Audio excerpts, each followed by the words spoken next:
How to reuse a laptop hard drive? Well, in this video, I'm gonna show you how. GMODISM. Take the laptop and flip it over. We are usually looking for a compartment that looks approximately like this. It's usually attached with a couple of screws, so remove them. Here we go. And if we open this little compartment, there is the hard drive. It is attached by 2 more screws, a lot at a time, so remove them. Now it's a little bit hard to see, but if we look here, there is a connection here. So what you do is you take the compartment and slide it to the side. And it's now disconnected, and you may now take this little hard drive out. To insert this hard drive into another laptop, we'll need to flip it open to open it up. So we have a good couple of screws here. So if I open this up, for example, we can see that in this compartment, we have this laptop's actual current hard drive right here. So this is the system drive. So of course, we could replace this with a larger drive. This drive is in fact, however, smaller. For many modern laptops, you'll actually need to open up the entire back case to access the computer's parts. Right, then we have a last compartment here that's openable. And here you can see we have an empty SATA connector here. There it is. So this is namely a space for another hard drive. And then you can take your hard drive and insert it. And that's basically all there is to it. Now you'll just put some screws there and you're fine. If you need to extract and insert an M2 drive, it's really simple. It's just a simple screw in its spring like that. But if you don't have any free M2 slots, you will need an USB adapter, but most computers has 1 or 2 M2 slots. To use your laptop drive and a desktop computer, you will connect the SATA port here. And from the PSU, you will connect the power here. The same power that goes to the other drives in your computer. Just like that, and you're connected up.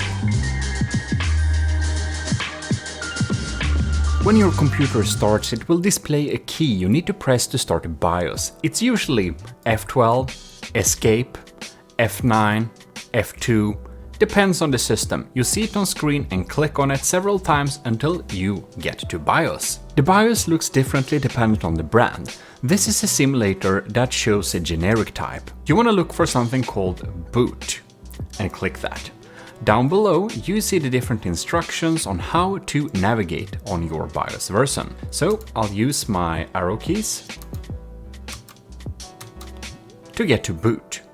And inside of here I can use different keys to reorder this list. It will start with the one on top. If you boot from the wrong drive after installing a new drive, you simply need to change the order these are in. So right now, this one is the highest, and that's correct, so it will start booting from it. However, if for example, the one you want to boot from, the drive you want to boot from is on 6, you'll need to move that to number 1 on the list. Otherwise, it will not boot from the right drive. When you have reordered your list to satisfaction, go to Exit and save changes. Your computer should now boot successfully. When you have booted into your Windows system, you just right-click the flag and select Disk Management or search for Disk Management. Inside of here, you can browse the different disks, you can right-click them and also see Open. And if you open it, you can basically explore the disks and check around. You can also find this list via this computer and you can browse around and see which disk is which.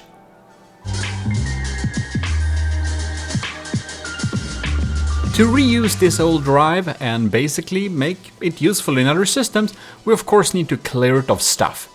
So we're just gonna click delete volume and make sure that you have backed up anything you want to keep there and that you select the right drive, because that stuff will be gone. You get a pop-up that it's open in File Explorer, because it is. So basically you will just click yes, but make sure this is really the drive you want to delete. And now it's gone. Now you can see it's unallocated there under disk 1. However, there are 2 more partitions, so we'll just right click and remove them too. Unfortunately, you cannot remove the recovery partition if you have one of those here. So you will need to go into partial admin by right-clicking the Windows flag and selecting it. See from the list that we're working with disk 1. Keep that in mind. Write in disk part to launch the program we're going to use here. And now you will write in list disk to list the different disks. Now, as you can see from the list before, we're working with disk 1 in this particular case, so write in select disk 1. After you have done that, you will need to write in list part to list the partitions. There is only one partition available, so you will write in select part 1. Now you will write in delete part override. And here, did you catch that? It's now gone. You can delete any partition with this method too, by the way. Hover over the unallocated space and right-click and select New Simple Volume. Beautiful. Here is the manager, click Next, and here we can see what size you want to make it. If this is a hard drive, put this to max. You don't want to waste any space. If this is a solid state drive, an SSD, remove 10 to 5% from that. Select a letter that it will be called in Windows file menu and select something that you don't use currently so that you will not confuse yourself. In any case, I'll just go down here and select X. So now you can see here, you don't need to do anything with these 2 and just click Next. Here you can see we need to select NTFS or exFAT. exFAT is better if you use some Mac OS with this drive too or something like that, but for Windows drive it should be NTFS. Write in whatever you want this to be called. This is X files. And under allocation unit size, if you're only gonna store big files on here, well then you can select 64K or the other max and it will be a little bit faster in search, good for movies. Perform a quick format if you want this to be quick, and uncheck this if you want to give this drive away, because that will encrypt anything that was on it previously. If you do the quick format, it will be very instant, but you can actually restore some files that are deleted. So if you're gonna give this away, you'd really want to do the slow format. So don't check fast format in that case. In any case, now you can use this X files as normal. You can use it to store stuff. You can install Steam games on here or whatever. You don't need to keep it in this computer. You can even insert it in another computer and boot it from there. And you know, it's very simple.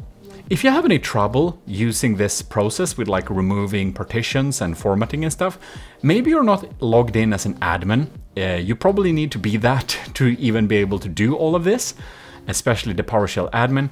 That's basically what you need to know in order to format this drive. And that's actually all there is to it. You should probably check out this video, which I think you would like. And if not, do leave a like and stay tuned for future videos, because there will come a video that you will like. And of course, do check out our merch. Links in description if you want to get some cool GMODISM gear going on there. Any case, thanks a lot for tuning in, and I'll see you next time. This is your host GMODISM, signing out.